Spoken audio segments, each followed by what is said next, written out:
نہیں ہے، عقل اس کا احاطہ کرنے پر قادر نہیں ہے، نہ ہی اس تک رسائی کر سکتی ہے، اقتار و اطراف اس کا احاطہ نہیں کر سکتے، مکان و جگہ اسے گھیر نہیں سکتے، نگاہیں اسے پا نہیں سکتی، وہ لطیف ہے، خبیر ہے، اس کی مثل کوئی شے نہیں ہے، وہ سمیع و بصیر ہے، اگر کہیں 3 سرگوشیاں کرنے والے ہوں تو چوتھا وہ ہے، اگر 5 ہوں تو چھٹا وہ ہے، اس سے کم ہوں یا زیادہ، جہاں ہوں وہ خدا ان کے ساتھ ہے، وہی اول ہے کہ اس سے پہلے کوئی شے نہیں، اور آخر ہے کہ اس کے بعد کوئی شے نہیں ہے، وہی قدیم ہے، اس کے علاوہ تمام کائنات مخلوق احادث ہے، اور خدا مخلوق کی صفات سے بلند تر ہے۔ دوستو، الاخلاص اس سورہ کا مخلص نام ہی نہیں بلکہ اس کے مضمون کا عنوان بھی ہے، کیونکہ اس میں خالص توحید بیان کی گئی ہے۔ قرآن مجید کی دوسری سورتوں میں تو بالعموم کسی ایسے لفظ کو ان کا نام قرار دیا گیا ہے جو ان میں وارد ہوا ہو، لیکن اس سورہ میں لفظ اخلاص کہیں وارد نہیں ہوا ہے، اس کو یہ نام اس کے معنی کے لحاظ سے دیا گیا ہے۔ جو شخص بھی اس کو سمجھ کر اس کی تعلیم پر ایمان لے آئے گا وہ شرک سے خلاصی پا جائے گا۔ یہی وجہ ہے کہ سرکار رسالت مآب صلی اللہ علیہ وآلہ وسلم کی نگاہ میں اس سورہ کی بڑی عظمت تھی، اور آپ مختلف طریقوں سے مسلمانوں کو اس سورہ کی اہمیت محسوس کراتے رہتے تھے تاکہ لوگ کثرت سے اس کی تلاوت کریں اور عوام الناس میں اس سورہ کی عظمت اور اہمیت کو خوب پھیلائیں، کیونکہ یہ اسلام کے اولین بنیادی عقیدے توحید کو ایسے مختصر فقروں میں جامع طریقے سے بیان کیا گیا ہے، حتیٰ کہ مخالفین اسلام کو بھی اقرار کرنا پڑا کہ ایسی عمدہ توحید کی تعریف کسی آسمانی کتاب میں نہیں ہے۔ اس سورہ کا اپنا معجزہ یہ ہے کہ اس کی تلاوت فوراً انسان کو ذہن نشین ہو جاتی ہے اور بہت آسانی سے زبانوں پر چڑھ جاتی ہے اور ہر ایک کو آسانی سے یاد ہو جاتی ہے۔ اس عظیم سورہ کی افادیت کو سرکار رسالت مآب صلی اللہ علیہ وآلہ وسلم نے مختلف طریقوں سے مختلف واقعات پر لوگوں کو بتایا اور کہا کہ اس کی تلاوت کا ثواب 1/3 قرآن کے پڑھنے کے برابر ہے۔ اس حدیث کی روایت ابو سعید خضری، ابو ایوب انصاری، ابو الزردہ، جابر بن عبداللہ انصاری، نسائی، ترمذی، ابن ماجہ، مسند احمد وغیرہ میں منقول کیا گیا ہے۔ مفسرین نے حضور صلی اللہ علیہ وآلہ وسلم کے ارشاد کی بہت سی توجیہات بیان کی ہیں، مگر ہمارے نزدیک سیدھی اور صاف بات یہ ہے کہ قرآن مجید جس کو پیش کرتا ہے اس کے بنیادی اصول توحید، رسالت اور قیامت ہیں۔ یہ سورہ چونکہ اصول دین کی اہم رکن توحید کو بڑے جامع الفاظ میں پیش کرتا ہے جو اللہ کی وحدانیت اور خالص توحید کو ظاہر کرتی ہے۔ رسالت مآب صلی اللہ علیہ وآلہ وسلم کا وجود دنیا میں صرف توحید کی روشنائی کے لیے آیا تھا، اس لیے سرکار رسالت مآب صلی اللہ علیہ وآلہ وسلم اس سورہ کو ہمیشہ اہمیت دیتے تھے۔ اگر نماز میں اس سورت کی تلاوت کا خیال آ جائے اور قاری اس سورہ کو ترک کر دے اور دوسری سورہ کی تلاوت کر لے تو اس قاری کی نماز باطل ہو جائے گی۔ امیر المومنین حضرت علی ابن ابی طالب رضی اللہ تعالی عنہ اس سورہ مبارکہ کی تلاوت کثرت سے کرتے تھے اور اس سورہ کے الفاظ اور مطلب کو آپ نے اپنے خطبوں اور دعاؤں میں کثرت سے استعمال کیا ہے۔ اس سورت کی تلاوت کرنے والے کے گرد رحمت خداوندی سایہ فگن رہتی ہے۔ اس کی تلاوت کے بعد ہر جائز کام کے لیے طلب دعا مقبول ہوتی ہے۔ اس سورہ کے نزول کے بعد تمام تصورات کا قلہ کما ہو جاتا ہے اور رب جلیل کی ذات کے ساتھ مخلوقات کی صفات میں سے کسی صفت کی آلودگی کی کوئی بھی گنجائش باقی نہیں رہتی۔ اب پیش خدمت ہیں سورہ اخلاص سے منسوب کچھ روایات۔ حضرت عبداللہ بن مسعود رضی اللہ تعالی عنہ ارشاد فرماتے ہیں کہ قریش کے لوگوں نے حضرت رسول اللہ صلی اللہ علیہ وآلہ وسلم سے کہا کہ آپ اپنے رب کا نسب ہمیں بتائیے۔ اس پر یہ سورہ نازل ہوئی۔ بحوالہ طبرانی۔ خیال رہے کہ اہل عرب کا اپنا قاعدہ تھا کہ جب وہ کسی اجنبی شخص سے تعارف حاصل کرنا چاہتے تو کہتے کہ اس کا نسب ہمیں بتاؤ، کیونکہ اس کے یہاں تعارف میں سب سے پہلی چیز جو دریافت طلب ہوتی تھی وہ یہ تھی کہ اس کا نسب کیا ہے اور وہ کس قبیلے سے تعلق رکھتا ہے۔ اس لیے انہوں نے جب رسول اللہ صلی اللہ علیہ وآلہ وسلم سے یہ پوچھنا چاہا کہ آپ صلی اللہ علیہ وآلہ وسلم کا رب کون ہے اور کیسا ہے، تو انہوں نے کہا کہ اپنے رب کا نسب ہمیں بتائیے۔ حضرت ابی بن کعب کے حوالے سے بیان کیا ہے کہ مشرکین نے حضرت رسول اللہ صلی اللہ علیہ وآلہ وسلم سے کہا کہ اپنے رب کا نسب ہمیں بتائیے۔ اس پر اللہ تعالیٰ نے یہ مبارک سورہ نازل فرمائی بحوالہ مسند احمد۔ حضرت جابر بن عبداللہ انصاری کا بیان ہے کہ ایک اعرابی نے ہمارے نبی سرکار رسالت مآب صلی اللہ علیہ وآلہ وسلم سے کہا کہ اپنے رب کا نسب ہمیں بتائیے۔ اس پر رب جلیل کی بارگاہ سے اس سورہ کا نزول ہوا بحوالہ ابو لیلہ، بہقی، ابن جریرہ وغیرہ۔ حضرت اکرمہ نے ابن عباس رضی اللہ تعالیٰ عنہ سے روایت نقل کی ہے کہ یہودیوں کا ایک گروہ رسول اللہ صلی اللہ علیہ وآلہ وسلم کی خدمت اقدس میں حاضر ہوا، جس میں کعب بن اشرف اور حی بن اخطب وغیرہ شامل تھے۔ انہوں نے کہا کہ اے محمد صلی اللہ علیہ وآلہ وسلم، ہمیں بتائیے کہ آپ کا وہ رب کیسا ہے جس نے آپ کو بھیجا ہے۔ اس پر اللہ تعالیٰ نے یہ سورت نازل فرمائی بحوالہ ابن ابی حاتم، ابن عدی، بہقی وغیرہ۔ حضرت انس کا بیان ہے کہ خیبر کے کچھ یہودی رسول اللہ صلی اللہ علیہ وآلہ وسلم کی خدمت میں حاضر ہوئے اور انہوں نے کہا کہ اے ابو القاسم، اللہ نے ملائکہ کو نور حجاب سے، آدم کو مٹی کے سڑے ہوئے گارے سے، ابلیس لعین کو آگ کے شعلے سے، آسمان کو دھوئیں سے اور زمین کو پانی کے جھاگ سے بنایا۔ اب ہمیں اپنے رب کے متعلق بتائیے کہ وہ کس چیز سے بنا ہے۔ رسول اللہ صلی اللہ علیہ وآلہ وسلم نے اس بار کوئی جواب نہ دیا۔ پھر حضرت جبرائیل امین علیہ السلام آئے اور انہوں نے کہا اے محمد صلی اللہ علیہ وآلہ وسلم، انہیں کہو هو اللہ احد۔ زخاک، قتادہ اور مقاتل کا بیان ہے کہ یہودیوں کے کچھ علماء حضور رسالت مآب صلی اللہ علیہ وآلہ وسلم کے پاس آئے اور انہوں نے کہا کہ اے محمد صلی اللہ علیہ وآلہ وسلم،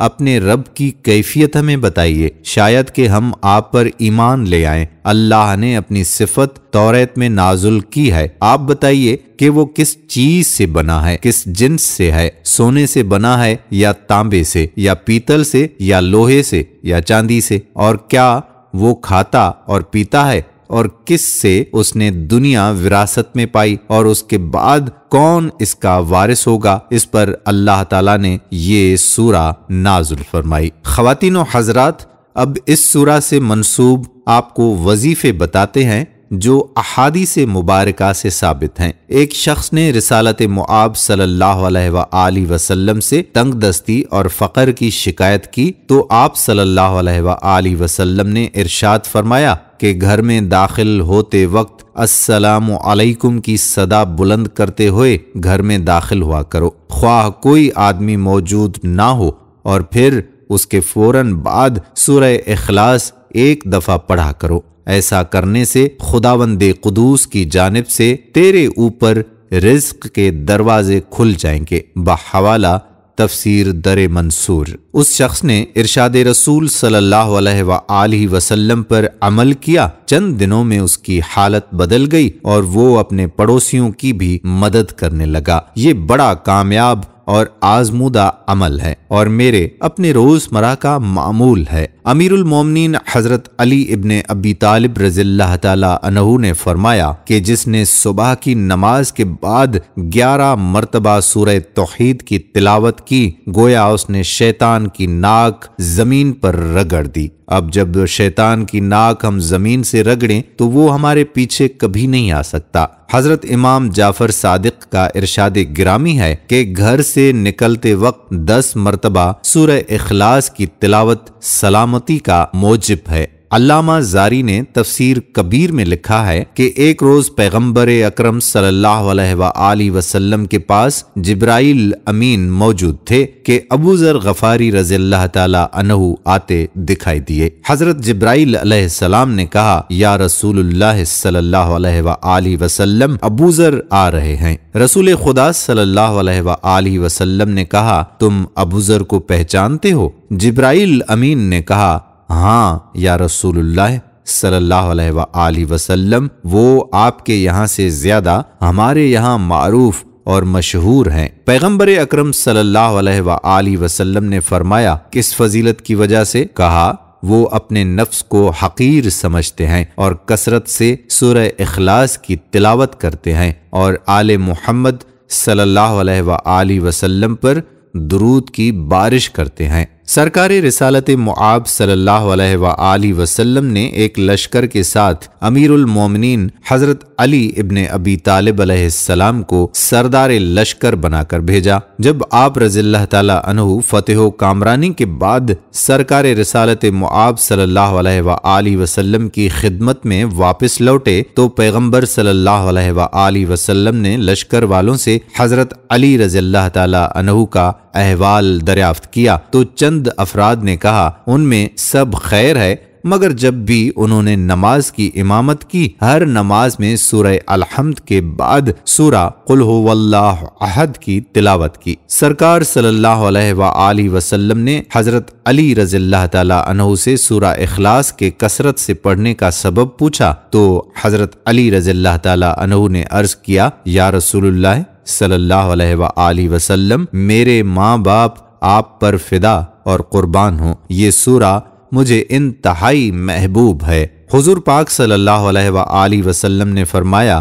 اے علی، اس سورہ کی دوستی سے خدا بھی تجھے دوست رکھتا ہے۔ بحوالہ جمع البیان۔ حضرت امام جعفر صادق رضی اللہ تعالی عنہ نے فرمایا کہ اے مفضل، لوگوں کے شر سے سورہ اخلاص کے ذریعے محفوظ رہو۔ تم اپنے دائیں بائیں، آگے پیچھے اور اوپر نیچے اس کی تلاوت کر کے دم کرو، اور جب کسی حاکم کے پاس جاؤ تو اسے دیکھ کر 3 بار اس سورہ کی تلاوت کر کے اپنے بائیں ہاتھ کو بلند کر لو، اور جب تک حاکم کے سامنے رہو مٹھی بند رکھو۔ ایک روایت کے مطابق جو شخص اول و آخر بسم اللہ الرحمن الرحیم پڑھ کر 52 مرتبہ سورہ اخلاص کی تلاوت کر کے اپنی اپنگی پر دم کر کے دکھتی ہوئی آنکھوں پر لگائے گا تو اس کی آنکھوں کا درد دور ہو جائے گا۔ امام جعفر صادق سے منقول ہے کہ جو شخص قید میں ہو اور 1000 مرتبہ سورہ اخلاص کی تلاوت کرے گا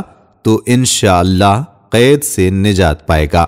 امام جعفر صادق کا ارشاد ہے کہ ایک سانس میں سورہ اخلاص کی تلاوت مت کرو، کیونکہ اس طرح پڑھنا مکروہ ہے۔ سرکار رسالت معاب صلی اللہ علیہ وآلہ وسلم کا ارشاد ہے کہ جو شخص سوتے وقت الحمد کو مع سورہ اخلاص کے ساتھ تلاوت کر کے سوئے گا، سوائے موت کے ہر چیز سے امن میں رہے گا۔ نماز کے بعد سورہ اخلاص کو 4 مرتبہ تلاوت کر کے خداوند کریم کی بارگاہ میں دست دعا بلند کیا جائے تو دعا مستجاب ہوتی ہے۔ جو حضرات دعا کے قبول نہ ہونے کا شکوہ کرتے ہیں انہیں دعوت عمل ہے کہ وہ اس طرح سے ہی کریں۔ صلی اللہ علیہ وآلہ وسلم میں ہے کہ جب تم قبرستان سے گزرو تو 11 مرتبہ سورہ اخلاص کی تلاوت کر کے دفن ہونے والوں کو بخش دو تو ان کی تعداد کے برابر اس کا ثواب ملتا ہے۔ سورہ اخلاص کو 3 یا 7 یا 11 مرتبہ پڑھ کر آدھے سر کے درد پر دم کریں تو انشاءاللہ 11 مرتبہ کی تعداد پوری ہونے سے قبل ہی درد کافور ہو جائے گا۔ روایات میں ہے کہ نماز ہائے فریضے میں پہلی رکعت میں سورہ انا انزلنا اور دوسری رکعت میں سورہ اخلاص کی تلاوت کرنا بہتر ہے۔ ایک روایت میں ہے کہ جس شخص نے نماز یومیہ میں سارے دن کسی نماز میں بھی سورہ توحید نہیں پڑھی تو گویا اس نے نماز ہی نہیں پڑھی۔ حدیث نبوی صلی اللہ علیہ وآلہ وسلم میں ہے جو شخص نماز فریضہ کے بعد سورہ اخلاص کو پڑھے اس نے گویا دین دنیا کی بھلائی کو جمع کر لیا، بس اس کے والدین کے اور اس کے اولاد کے گناہ معاف ہو جاتے ہیں۔ روایات میں ہے کہ جس شخص نے 7 دن متواتر کسی نماز میں بھی سورہ اخلاص کی تلاوت نہیں کی، اگر مر گیا تو وہ ابو لہب کے دین میں مرے گا۔ دوستو، پریشانی اور مشکلات سے نجات کے لیے سورہ اخلاص کا وظیفہ یا عمل بھی ابھی آپ کو بتاتے ہیں۔ پریشانی اور مشکلات سے نجات کے لیے 3 دن متواتر بعد نماز عشاء 2 کر کے 4 رکعت نماز حاجت کی نیت سے ادا کریں۔ ہر رکعت میں سورہ الحمد کے بعد سورہ اخلاص 50 مرتبہ تلاوت کرے اور خاتون جنت کا واسطہ دے کر اپنی حاجت طلب کرے۔ حاجت کے لیے سورہ اخلاص کا وظیفہ: ہر حاجت کے لیے 7 روز تک ہر روز بعد نماز فجر خضوع و خشوع کے ساتھ بغیر کسی سے بات چیت کیے ایک جگہ ایک وقت 100 بار سورہ اخلاص کی تلاوت کریں۔ انشاءاللہ ایک ہفتے میں ہی حاجت روا ہوگی۔ دوستو، یہ تھا سورہ اخلاص کا شان، سورہ اخلاص کے بارے میں بیان اور سورہ اخلاص کے مجرب وظیفے۔ امید کرتے ہیں کہ آپ ہماری اس ویڈیو کو لائک ضرور کریں گے، شیئر بھی کریں گے اور کمنٹس میں ہمیں بتائیں گے کہ آپ کو آج کی ویڈیو کیسی لگی۔ آنے والی ویڈیو تک آپ کا اپنا میزبان قادر بخش کلہوڑو آپ سے اجازت چاہتا ہے۔ اللہ حافظ۔